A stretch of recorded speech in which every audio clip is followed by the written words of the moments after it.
Hello students. Today's topic is first aid of standard 8th, chapter number 9 in biology. Okay.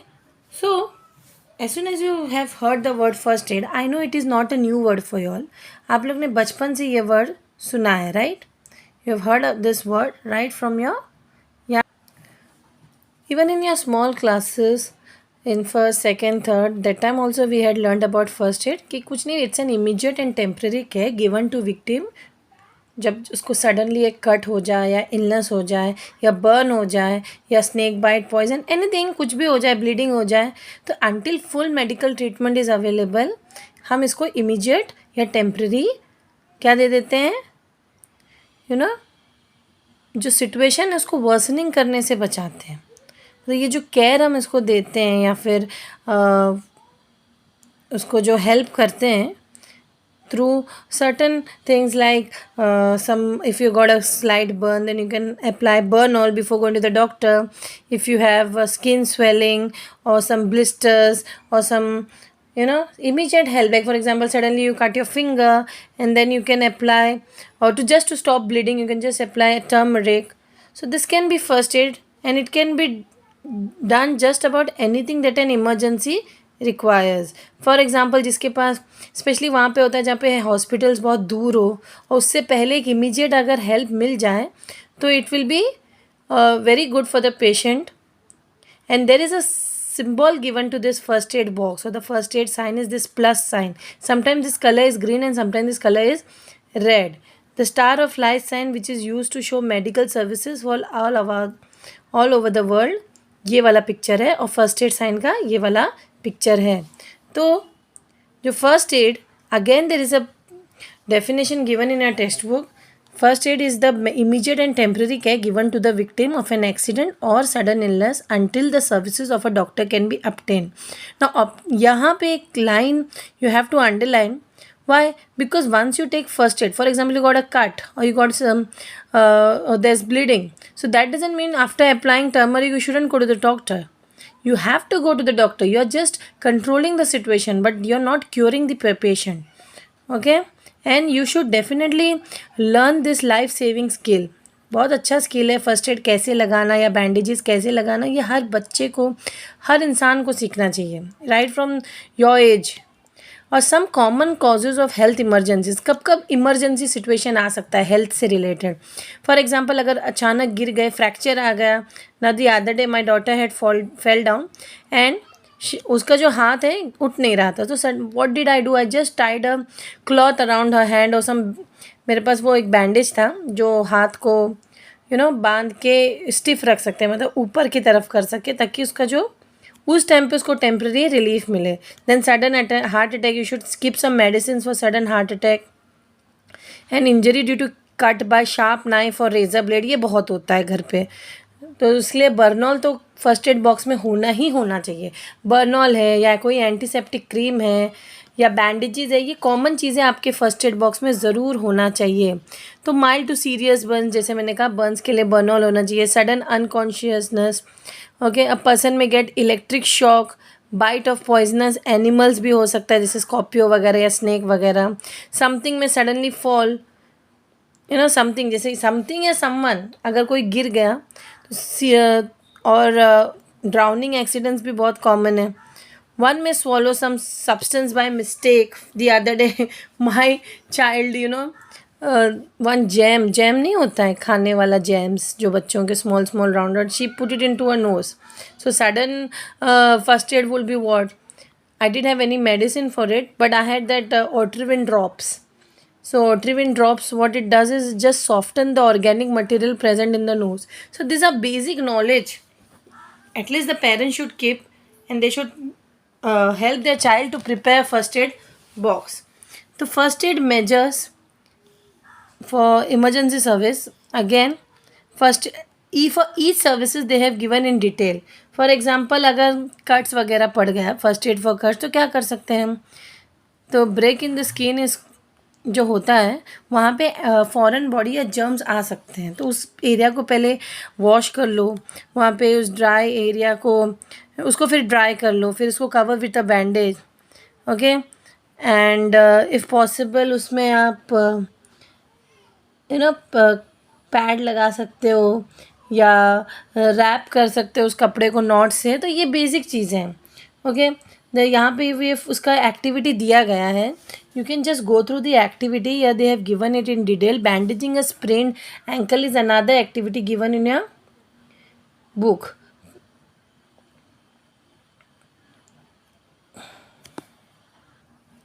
So to know in a better way that what should be done while treating a cut, there's one activity one given in your textbook on page number 115.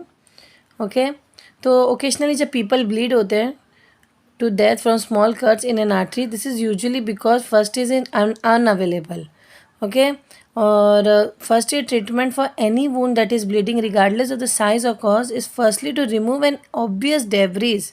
मतलब उसके edges को press करो ताकि जो blood है ना अंदर ही रहे, अंदर से बहुत ब्लड नहीं आना चाहिए। और फर्म फिंगर के साथ मतलब एकदम से फिंगर लगा के उसको दबा दो उस पर्टिकुलर वुंड का। अगर मुझे यहाँ पे वुंड लगा है समझो, so I will definitely press it with my finger so that the blood doesn't come out, ज़्यादा ब्लड क्लॉटिंग ना हो। ओके, क्लीन हैंकचिप ले लो, या अगर फिंगर नहीं लेना है क्लीन हैंकचिप और क्लॉथ, ताकि जो damage part should be raised above the level of the heart and the pressure should be applied for at least 10 minutes. Now next is the first aid for burns. Now first aid for burns will include, a burn is an area, सबसे पहले burn क्या होता है? It is an area of the skin that has been damaged by heat, radiation or some corrosive chemical. या तो आग लग गई है या तो रेडिएशन लग गया है या कोई केमिकल गया, उससे तुम्हें बर्निंग सेंसेशन होता है। तो most Burns have mixture of first second and third degree damage, यानी कि थोड़ा बहुत डैमेज हुआ तो फर्स्ट डिग्री हुआ, first degree burn. Second degree burn भी होता है जब बहुत कोई चीज़ जल गई हो, बहुत चीज़ नहीं, फॉर एग्जांपल हाथ जल गया। और थर्ड डिग्री बर्न भी होता है, स्किन जल गया, स्किन वाली बात हो रही है, इंसान की बात हो रही है यहाँ पे। तो फर्स्ट डिग्री बर्न में it result from over exposure to sunlight या contact with hot object. Okay, सिर्फ upper layer of the skin यहाँ पे फर्स्ट डिग्री बर्न में अफेक्ट होता है, इसीलिए वहाँ पे आप लोग कोल्ड वाटर लगा सकते हो। या मैं तो कहूँगी कभी कभी ना वो जो कॉलगेट नहीं होता है आपके घरों में, you must have heard parents Colgate कहते हैं लगा दो उस एरिया पे, क्योंकि वो एसिडिफाइड एरिया हो जाता है ना, तो उससे बेसिक नेचर का बन जाता है कॉलगेट वगैरह लगाना। Second degree burn it result from very deep sun burn, या बहुत गर्म लिक्विड उस पर गिर गया हो, यहाँ पे इतना ऐसे ब्लिस्टर्स आ सकते हैं, जैसे फोटो में आप देख सकते हो ब्लिस्टर आ गए हैं, है ना, ऐसे फूल जाता है। और थर्ड डिग्री बर्न ये तो बिल्कुल तुम्हारे कपड़े वपड़े सब बन गए, बहुत बड़ा शॉक लग गया हो, तो cover the area with clean corn and immediately move to the hospital. यहाँ पे आप लोग कुछ कर नहीं सकते। ब्लिस्टर्स वगैरह है तो तुम उधर कोल्ड वाटर डाल सकते हो या बर्नॉल लगा सकते हो। लेकिन जब कोई बहुत थर्ड डिग्री बर्न, जब कपड़े चिपक गए आपके आपके उस पर्टिकुलर जलने से आपके बदन पे कपड़े चिपक गए, तो इस टाइम पे बस कपड़ा लपेट के आपको मतलब कपड़े को खींचना नहीं चाहिए ताकि वो और डैमेज हो जाए। There is another activity given on page number 116, activity 2। So please you all can go through this activity. यहाँ पे सनबर्न के बारे में बताया गया है, तो यहाँ पे पेन किलर्स ले सकते हो, एक कॉर्टिकोस्टेरॉइड प्रिपरेशन जो डॉक्टर अगर कंसल्ट करोगे तो यही बोलेगा। प्रिवेंशन है कि बाबा prevention always this line you have to remember, prevention is better than cure. ये हेल्थ एंड डिजीज़ में मैंने चैप्टर में पढ़ाया था। तो जलने से बच ही रहो। जब आप लोग बाहर जाओ तो अपने आप को सनबर्न से बचाने के लिए कपड़े से ढक लो, ओके। और या फिर आप लोग लोशन लगा सकते हो, ओके। या फिर सन क्रीम्स आते हैं ना, you can apply it. So this is the basic first aid you can give to yourself, और prevention in fact you can give before moving out into the sun. Even if I talk about घर में भी अगर आप लोग को अपने आप को जलने से बचाना है तो क्या करिए while cooking and all. Specially आप लोग जब किचन में जाओ, आप लोग न्यू अभी सीख रहे होगे मैगी वैगी बनाना, तो ट्राई करिए कि आप लोग एकदम केयरफुली हर चीज़ के गैस वगैरह केयरफुली जलाए, okay. Then first aid for bites. What is bite? Bite can be a rabbit bite, a dog bite, rat bite, anything. But what you have to remember कि जब बाइट जब मिलता है तो हमें ये कोशिश करना चाहिए सबसे पहले उस एरिया को सोप से वॉश करें, फिर इसको ड्राई करें, फिर इसको क्लीन क्लॉथ से लपेटें, और एनिमल जिसने काटा है उसको कोई बीमारी है या नहीं पहले से उसको पता करें। जैसे फॉर एग्जांपल डॉग है, उसको रेबीज़ एक बहुत ख़तरनाक बीमारी होती है, अगर डॉग को है तो आप लोगों में भी हो जाती है। इनफैक्ट अगर रेबीज़ वाला डॉग आपको काटता है तो फिर इंसान बच नहीं सकता है। तो ये सब पहले से पता करिए। अगर स्नेक बाइट है तो कौन सा स्नेक है, जहरीला स्नेक है या नॉन जहरीला स्नेक है, ये हमें यू शुड नो। यहाँ पे एक वर्ड दिया गया है वेनम। वेनम मतलब जहर। तो हमें कोशिश करना चाहिए कि जब भी कोई स्नेक बाइट हो तो वहाँ से थोड़ा सा ब्लड निकाल ले फ्रॉम द अफेक्टेड रीजन, और वहाँ पे एक बैंड बांध दे about the site of snake bite. मतलब अगर स्नेक बाइट यहाँ है, फॉर एग्जांपल मुझे स्नेक बाइट यहाँ हो गया है, तो मैं यहाँ पे बैंड बांधूंगी ताकि जो वो जहरीला वो है, पहले तो कट करके वहाँ से गंदा खून निकालूंगी, फिर यहाँ पे बैंड बांधूंगी ताकि वो जो खून है वो फैले ना, जहरीला खून वेनम फैले ना। Okay, keep the bitten area at below area at or below the heart level. और जो विक्टिम है उसको प्लीज़ ये कोशिश करो कि वो घुटे ना, उसको वो सही से ब्रीथ कर पाए। नेक्स्ट है first aid for stings. What is first aid for stings? Sting यानी कि जैसे नहीं बीज एंड चींटी वगैरह काटती है आप लोग को, स्पेशली हनी बी, उस टाइम पे क्या करना चाहिए, वहाँ से अगेन वही ब्लड निकालना चाहिए, वेनम निकालना चाहिए, सोप लगाना चाहिए। देखो सोप इसलिए लगाते हैं ताकि अगर फॉर एग्जांपल मुझे यहाँ हनी बी ने काटा तो मैं वहाँ पे सोप लगाऊंगी, या मैं सेकंड केस कहूँगी कि सोडा लगाइए। सोडा को हल्का पानी मिला के वहाँ पे लगा दीजिए। इससे क्या होता है पता है? इससे ये होता है कि वहाँ पे एक, क्योंकि देखो ये जितने बाइट्स होते हैं, ये क्या कहते हैं हनी बी की बाइट, ये लोग एक एसिड वहाँ पे डाल देते हैं, और एसिड को न्यूट्रलाइज करने के लिए हम लोग बेस लगाते हैं। और सोडा जो होता है या साबुन जो होता है वो बेसिक नेचर का होता है। कौन से नेचर का होता है?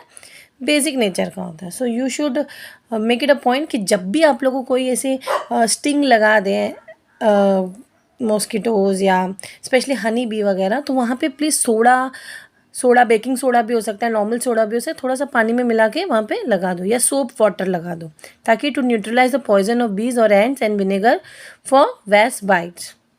ओके, और विनेगर्स वेस्ट बाइट्स के लिए होता है। तो ये भी आप लोग कोशिश कर सकते हो।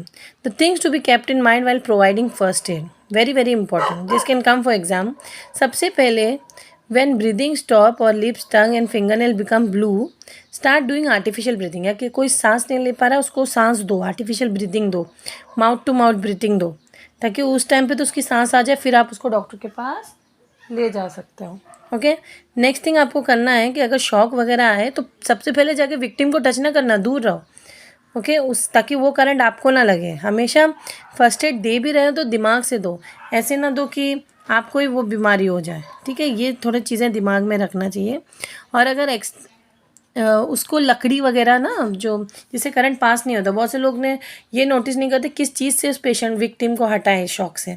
कोई ऐसी चीज़ से ना हटाना वगैरह, आयरन वगैरह से, आयरन रॉड वगैरह से, कि तुम्हें भी शॉक लग जाए, क्योंकि it's a good conductor of electricity. तो उस जगह पे आप लोग लकड़ी यूज़ कर सकते हो उसको हटाने के लिए। ठीक है, नेक्स्ट है अगर एक्सटेंसिव हीट वगैरह हीट बर्न्स आ गए तो क्लीनेस्ट अवेलेबल क्लॉथ मटेरियल उसके ऊपर लगाइए और विक्टिम को लिटा दीजिए। अगर विक्टिम कॉन्शियस है तो उसे बहुत सारा नॉन अल्कोहलिक लिक्विड्स दे दीजिए। और first aid in case of fracture should extend beyond preventing further injury.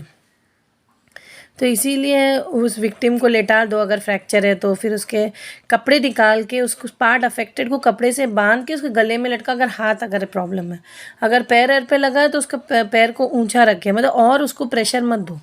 और अगर कोई इन केस ऑफ अनकॉन्शियस कोई चक्कर आके गिर रहा है तो अगेन उसको कंफर्टेबल करो, पेशेंट को बेड पे लेटा दो, उसके माउथ में कोई पानी पिला दो या उसके कपड़े ढीले कर दो।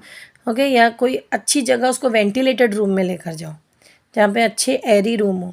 अगर बहुत ब्लीडिंग हो रहा है तो वहाँ पे it may kill a person within minutes. इसीलिए सबसे पहले प्रेशर लगाओ, जैसे वूंड पे मैंने कहा उंगली लगा के उसका जो ब्लड फ्लो प्रिवेंट करो, और एक clean pad over the wound ज़रूर लगाओ।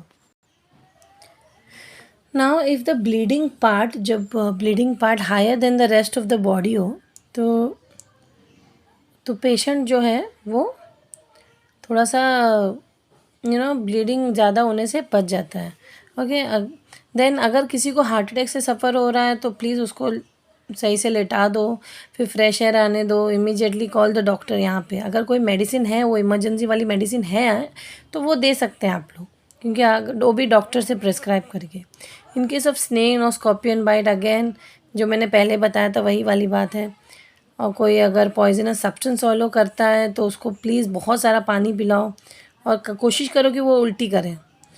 अगर कोई गिर जाता है और आइज़ वगैरह पे लग जाती तो उसको रब मत करो, बल्कि उसको क्लीन वाटर से उस इरिटेंट को हटाओ। अगर इंसेक्ट स्टिंग्स लग गया, ये तो मैंने आपको बताया ही है, कोई अल्कली लगाओ या बेकिंग पाउडर या सोप लगाओ उस जगह पे, ताकि वो बेस न्यूट्रलाइज करे एसिड को, क्योंकि स्टिंग में, इंसेक्ट के स्टिंग में एसिड होता है। ये क्वेश्चन आ सकता है एग्जाम्पल में कि कैसे उसको सही करें। In the home care of minor wound, it is most important to prevent infection. So never put your mouth or breathe on the wound. Do not cover the wound with dirty cloth or handkerchief. अगर कोई डूब रहा है या drown हो रहा है, अगर उसने बहुत सारा पानी पिया है, तो विक्टिम को नीचे ले डाउन करके उसको हेड टिल्टेड वन साइड करके उसको उसके सीने पे प्रेस करो, ताकि पूरा पानी बाहर निकल आ सके। आर्टिफिशियल ब्रीदिंग भी बहुत अच्छा टेक्निक है, जहाँ पे हम किसी को अगर ड्राउनिंग इलेक्ट्रिक शॉक वगैरह लगता है, तब आर्टिफिशियल ब्रीदिंग किया जाता है। और इसकी जो पोजीशनिंग ऐसे दिया गया है, देखो ऐसे लिटालते हैं पेशेंट को, फिर उसके आर्म्स को पीछे करते हैं, इससे उसका चेस्ट एक्सपांड हो जाता है, फिर उसके आर्म्स को फोल्ड करते हैं ऑफ द विक्टिम और उसको प्रेस करते हैं अगेंस्ट द रिब्स, उसके रिब्स पे प्रेस करते हैं और जो फोल एयर है वो बाहर निकल आता है। ये 15 मिनट तक ये करते रहिए। उसके बाद में continue till the victim starts breathing without any extra help. Another method of artificial breathing is mouth to mouth breathing, या माउथ टू माउथ, अपना सांस उस पेशेंट को आप दे सकते हो। Now next is first aid for swallowing poison. So I had discuss this before also, कि बहुत से लोग सुसाइड करने के लिए ओवरडोज ले लेते हैं ड्रग का, या बहुत तरीके से पॉइजनिंग हो सकता है। एक्सीडेंटली भी कोई खा लेता है, बच्चे एक्सीडेंटली क्लीनिंग मटेरियल्स पी लेते हैं। तो सबसे पहले हमें डूज़ और डोंट्स क्या करने हैं। सबसे पहले डू ये है कि फाइंड आउट द विक्टिम ने स्वॉलो क्या किया है। अगर टैबलेट बहरी है तो उसमें इंड्यूस करो वॉमिटिंग, अंदर कह दो, उसके मुंह के अंदर फिंगर डाल के या थ्रोट के अंदर वॉमिटिंग को ज़बरदस्ती निकालो, फिर एम्बुलेंस को बुलाओ और उनको रिकवरी पोजीशन पे रखो। Medicines, clean materials out of the reach of children हमेशा रखो। ओके, इधर उधर मतलब हमेशा ऊंची जगह पे मेडिसिन्स वगैरह रखो। तो बच्चे वो कोई भी चीज़ मुंह में डाल लेते हैं। डोंट्स क्या है? डोंट ये करना है कि आपको जो अगर ब्लीच, पेट्रोल, क्लीनिंग मटेरियल्स वगैरह वहाँ पे इंड्यूस मत करिए वॉमिटिंग। और जो keep cleaning materials in container rather than the child proof container is which they come in. ठीक है। और नेक्स्ट है first aid for fractures. Again a fracture is a crack or a broken bone. यहाँ पे मैंने पहले भी discuss किया कि फ्रैक्चर के लिए बहुत सारे तरीके होते हैं, लेकिन फ्रैक्चर ही 3 मेन काइंड्स के होते हैं। क्लोज फ्रैक्चर, कंपाउंड और ओपन फ्रैक्चर, और third type or green stick fractures. Very important, exam में आ सकता है। Name the 3 main kinds of fracture. Close fracture में यहाँ पे स्किन अनब्रोकन होता है, although it may be heavily bruised.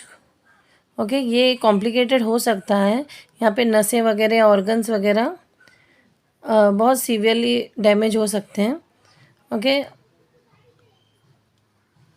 Compound और ओपन फ्रैक्चर में बोन प्रोट्रूड बाहर निकल आता है थ्रू द स्किन, या डीप कट हो जाता है। और यहाँ पे डीप कट में जर्म्स अंदर जा सकते। जब भी कट हो तो जर्म तो अंदर जाएगा ही बॉडी के। और third type of green stick fractures in which the bone bend हो जाता है और हाफ हो जाता है, और it is most common in children. तो यहाँ पे तीनों का उन्होंने फोटो दिया है, you can go through. There are some pictorial representations and activities shown in a textbook, you can go through it. से लाइक फॉर एग्जाम्पल, ये तो मैंने डिस्कस किया था ना, common methods of giving first aid in case of bleeding, उसी का pictorial representation है। या आइज़ में, तो यहाँ पे भी पिक्टोरियल रिप्रेजेंटेशन है फ्रैक्चर्स के लिए। फ्रैक्चर्स के लिए आपको क्या करना है, आप लोग उसको गो थ्रू करिए picture wise. Okay, next first aid for fainting. Fainting में क्या करना है, अगेन ये भी मैं डिस्कस कर चुकी हूँ कि उसको वेंटिलेटेड रूम में ले जाइए।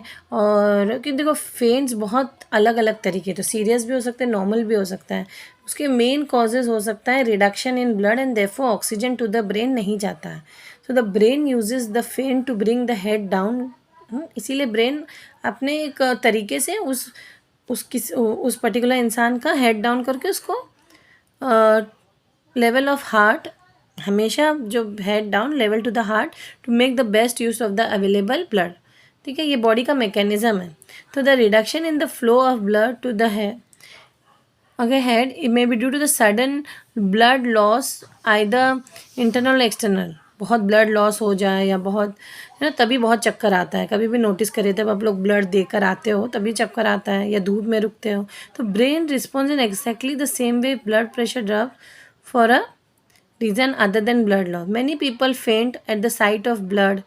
Extreme cases at the sight of injury.